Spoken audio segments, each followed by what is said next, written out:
Hi, welcome to Miss Emily's Kitchen. I'm Miss Emily, and here we are already at episode 4. Today we're going to be making one of my favorite desserts, Cheesecake-Swirl Brownies. These are one of my favorite things to take to a party because they look like they took a lot of time and effort, but they didn't. They also look like you spent a lot of money out of your budget, but you didn't. All in all, today's recipe costs under $5, and you probably have a lot of the ingredients already in your fridge. Now let's take a look at all the ingredients you'll need to make it. So today we're going with box mix brownie mix. This is one of my secret tips to help shorten the time and make it a lot easier on yourself. So this is the one that I bought today, is a dark chocolate one, but really buy whatever kind you like.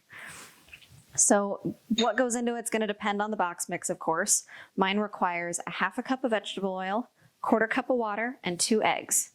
Now for the cheesecake swirl, that's the best part, you're going to need 1 block of cream cheese. Buy whatever brand you like. I went with generic because it's cheaper. 1 egg, and then it'll be a half a cup of sugar, and then about a 1/4 teaspoon of vanilla. So now let's take a look at all the utensils that you're going to need to make this.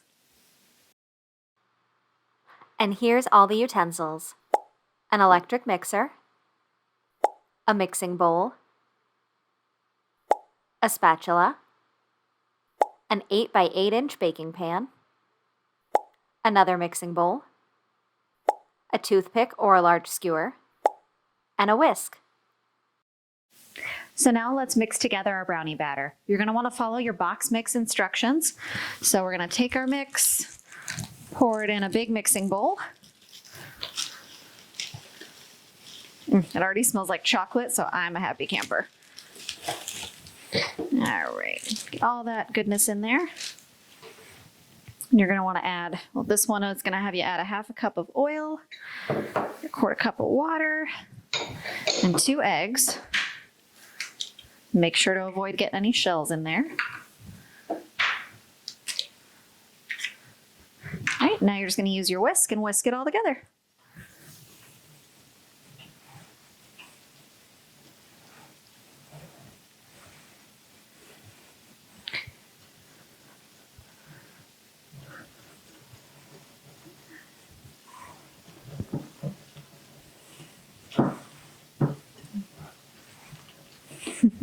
This already smells really good. I want to just take a big spoonful of it, but I know with the raw egg, that's probably not a good idea. All right, this is a nice thick mix, which I'm excited for because it means nice fudgy brownies. All right, perfect. So now it's all combined together. So we can let this sit while we work on our cheesecake swirl.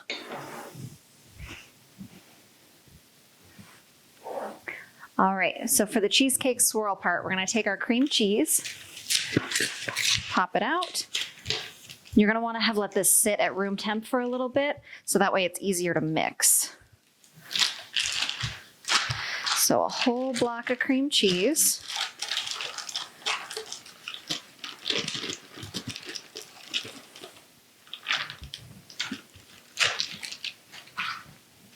Then our half a cup of sugar. 1 egg. And about a 1/4 teaspoon of vanilla. I'm just gonna eyeball it because a little extra vanilla never hurt anybody. All right, so now we're gonna take our hand mixer. You can do this by hand, but it kind of might be a little difficult with the brick of cream cheese in there. So we're gonna start it on low speed so nothing flies everywhere.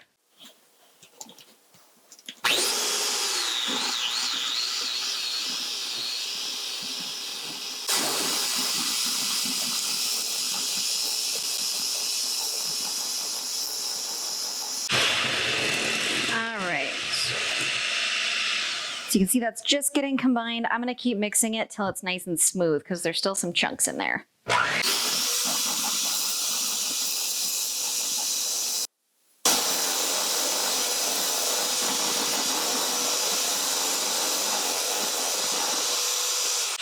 All right, I think that's about as smooth as we're gonna get it.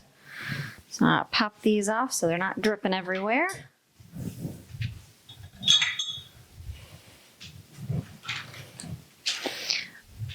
All right, next our step is gonna be to assemble the brownies. We'll be right back. Now we're gonna start pouring our brownie batter into our pan. So we're gonna start with the brownie base. Make sure to get all of that in there. This is why the scraper comes in handy, because this is nice, thick batter. All right. I know you may be tempted to lick the bowl afterwards, but raw eggs, not a great idea, but it's definitely up to you.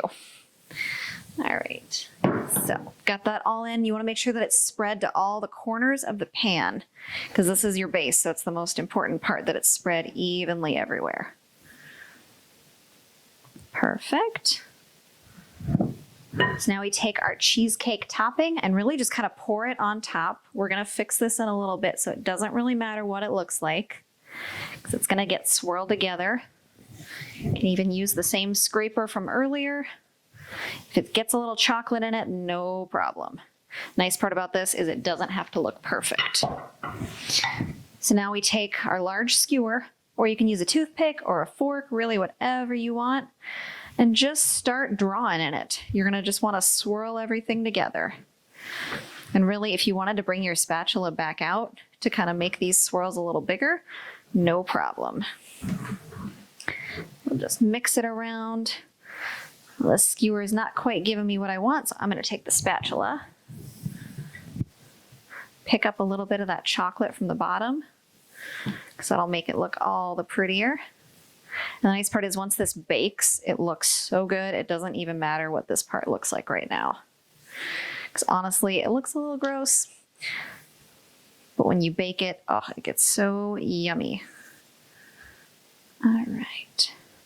So now that we've got some good swirls going on, it should look like a nice, almost like a marble cake. Oh, we got some that tried to escape back there. All right, swirled all around. You can swirl to your heart's content if you want. So now we're gonna take this and put it in our 350-degree oven, and it's gonna bake according to your box mix instructions. So mine said for an 8x8 pan, it should go for about 50 minutes. So let's go throw it in the oven.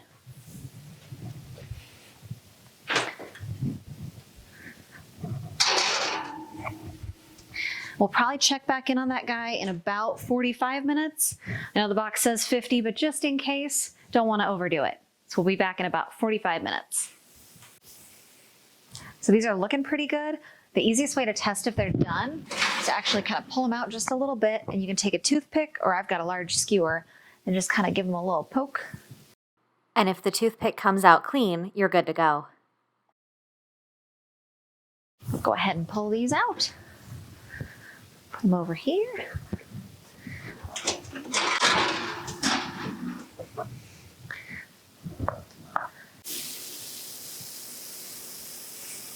Ideally, you want to let these guys cool for at least 5 to 10 minutes, but I'm going to cut them now. Let's see if we can get a good square. The first one is always kind of a mess to get out. And I know our swirls didn't come out perfect, but that's the good part about these. They're going to taste so good, people don't care if they look perfect or not. Let's see if we can get this one to come out cleanly. Oh, they're still going to be nice and gooey, which is the best way to have it. That looks perfect.